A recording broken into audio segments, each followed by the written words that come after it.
ലൈംഗിക അതിക്രമ കേസിൽ മുൻ മന്ത്രി നീല ലോഹിതദാസ് നാടാർക്ക് ആശ്വാസം. നീല ലോഹിതദാസ് നാടാരെ വെറുതെ വിട്ട വിധി സുപ്രീം കോടതി ശരിവെച്ചു. വനംവകുപ്പിലെ മുൻ ഉദ്യോഗസ്ഥർ നൽകിയ ഹർജിയാണ് സുപ്രീം കോടതി തള്ളിയത്. ബാലഗോപാലുണ്ട്. ബാലു, വർഷങ്ങൾ നീണ്ട വ്യവഹാരം, അതിലൊരു വലിയ വഴിത്തിരിവ് ആശ്വാസമായി മുൻ മന്ത്രിക്ക് ഉണ്ടാവുകയാണ്. നായനാർ സർക്കാരിന്റെ കാലത്തെ സംഭവം ഏറെ വിവാദങ്ങൾക്ക് വഴിവെച്ചു. മന്ത്രിയുടെ അന്നത്തെ നീല ലോഹിതദാസ് നാടാരുടെ രാജിയിലേക്കടക്കം കൊണ്ടുപോയ വിഷയത്തിൽ ഇന്നിപ്പോൾ സുപ്രീം കോടതിയിൽ നിന്നും വരുന്ന ഉത്തരവിലെ വിവരങ്ങൾ എന്താണ്?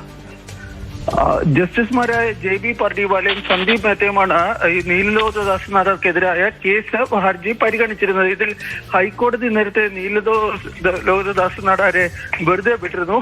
കോഴിക്കോട് വിചാരണ കോടതി ഈ കേസിൽ, അതായത് വനംവകുപ്പിലെ മുൻ ഉന്നത ഉദ്യോഗസ്ഥർ നൽകിയിരുന്ന ഹർജിയിൽ നീല ലോഹിതദാസ് നാടാർക്ക് 1 വർഷത്തെ തടവ് ശിക്ഷ വിധിച്ചിരുന്നു. ഇത് റദ്ദാക്കിക്കൊണ്ടാണ് ഹൈക്കോടതി ഡിവിഷൻ ബെഞ്ച് അദ്ദേഹത്തെ വെറുതെ വിട്ടിരുന്നത്. ഇതിനെ ചോദ്യം ചെയ്തുകൊണ്ടാണ് ഈ പരാതിക്കാരി സുപ്രീം കോടതിയെ സമീപിച്ചിരുന്നത്. ഇന്ന് കോടതി ഇത് തള്ളിക്കൊണ്ട് 3 കാര്യങ്ങളാണ് ചൂണ്ടിക്കാണിച്ചത്. ഒന്നാമതായി കോടതി പറഞ്ഞത് ഈ പരാതി നൽകുന്നതിന് ഉണ്ടായ കാലതാമസമാണ് കോടതി ചൂണ്ടിക്കാണിച്ചത്. ഇതിനു പുറമെ ഈ പരാതിക്കാരി ആദ്യം നൽകിയ പരാതി, പിന്നീട് മജിസ്ട്രേറ്റിന് മുന്നിൽ നൽകിയ 164 സ്റ്റേറ്റ്മെന്റ്, അതിനു പുറമെ ഈ അന്വേഷണ ഉദ്യോഗസ്ഥർക്ക് നൽകിയ മറ്റൊരു മൊഴി, ഈ മൊഴികളിൽ തമ്മിൽ വൈരുദ്ധ്യങ്ങൾ ഉണ്ടായിരുന്നു എന്ന കാര്യവും കോടതി ഇന്ന് ചൂണ്ടിക്കാണിക്കുകയും ചെയ്തു.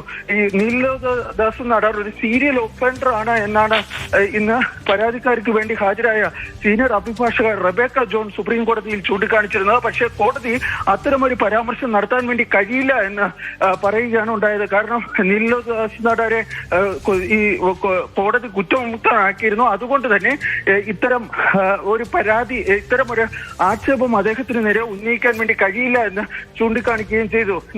ഇദ്ദേഹത്തിനെതിരെ, മുൻ മന്ത്രിക്കെതിരെ മറ്റു ചില പരാതികൾ കൂടി ഉണ്ടായിരുന്നു. അതായത് മറ്റു ചിലർ കൂടി പരാതികൾ നൽകിയിരുന്നു എന്ന കാര്യവും ഇന്ന് സുപ്രീം കോടതിയിൽ ചൂണ്ടിക്കാണിച്ചിരുന്നു. പക്ഷെ കോടതി അക്കാര്യങ്ങളൊന്നും തന്നെ പരിഗണിക്കാൻ വേണ്ടി തയ്യാറായില്ല. തുടർന്നാണ് ജസ്റ്റിസ് JB പർഡിവാലയും ജസ്റ്റിസ് സന്ദീപ് മേത്തയും അടങ്ങുന്ന ബെഞ്ച് ഈ വനംവകുപ്പ് മുൻ ഉദ്യോഗസ്ഥരുടെ ഹർജി തള്ളിയത്. ശരി, ബാലുവാണ് വിവരങ്ങൾ നൽകിയത്. ലൈംഗിക അതിക്രമ കേസിലാണ് മുൻ മന്ത്രി നീല ലോഹിതദാസ് നാടാർക്ക് സുപ്രീം കോടതിയിൽ നിന്നും അനുകൂല വിധി വരുന്നത്.